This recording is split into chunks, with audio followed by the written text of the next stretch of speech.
প্রায় 300 মানুষ আছে, 300 ছিল, ছায়না ছিল, খালি আগুনের শিকা বাইরে হয় অন্ধকারের পিছনে ভয়ে আমরা নিজের আত্মরক্ষার জন্য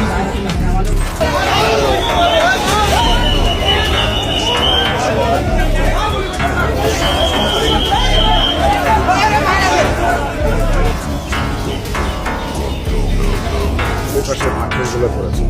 আমাদের লোকজনও পাল্টা গুলি করেছে এবং নিয়ম অনুযায়ী বল প্রয়োগ যতটুকু করার প্রয়োজন ছিল ততটুকু করেছে এবং আমাদের লোকজন মানবাধিকার সমুন্নত রেখে কাজ করেছে। পুরো ঘটনায় কেউ ক্যাজুয়ালিটি হয়নি। আর এখানকার সন্ত্রাসীরা AK-47 এবং রাইফেল দিয়ে ফায়ার করেছে, এটা আমাদের যারা ক্যাম্পের তারা বলেছে। এবং এই ক্যাম্পের পাশে যে পাহাড় আছে, এই পাহাড়ের উপরে কয়েকটা নতুন টিনের ঘর আছে। এই ঘরগুলো টিনের মধ্যে আপনারা দেখতে পাবেন যে টিনের ভেতর থেকে তিন ছিদ্র করে ব্যারেল বের করে ফায়ার করেছে, এটা দেখে বোঝা যাচ্ছে। আমরা খবর পেয়ে তৎক্ষণাৎ র্যাব, পুলিশ এবং সেনাবাহিনী, বিজিবির টিমও আমাদের বাইরে অবস্থান আছে।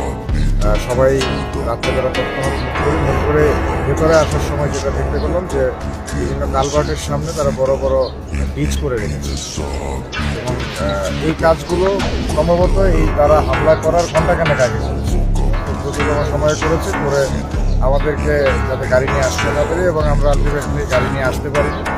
এখান থেকে নেমে পায়ে হেঁটে বাকি অপারেশনটা এই পর্যন্ত আসতে হয়েছে। এখানে এসে আমরা পুরো এলাকা তল্লাশি করছি, এখনও অভিযান চলমান রয়েছে। বেশ কিছু আসামি আমরা গ্রেপ্তার করেছি, তাদেরকে জিজ্ঞাসাবাদ চলছে। জিজ্ঞাসাবাদ শেষে হয়তো আমরা বিস্তারিত জানাতে পারবো কতজন গ্রেপ্তার হয়েছে।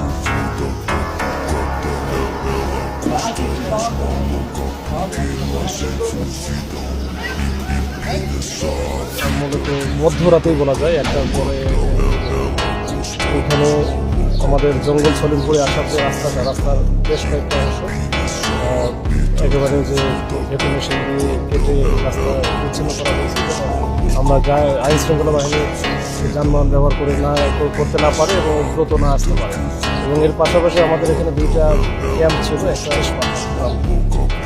এইখানেই মূলত আমাদের নতুন একটা ক্যাম্প হচ্ছিল, একটা নির্মাণাধীন ছিল, কোর্স এখন ওঠে না।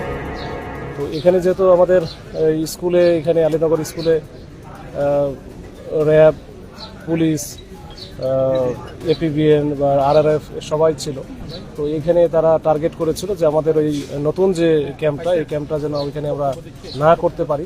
তো উদ্দেশ্য ওটাই ছিল, ওইটার উদ্দেশ্য থাকার উদ্দেশ্য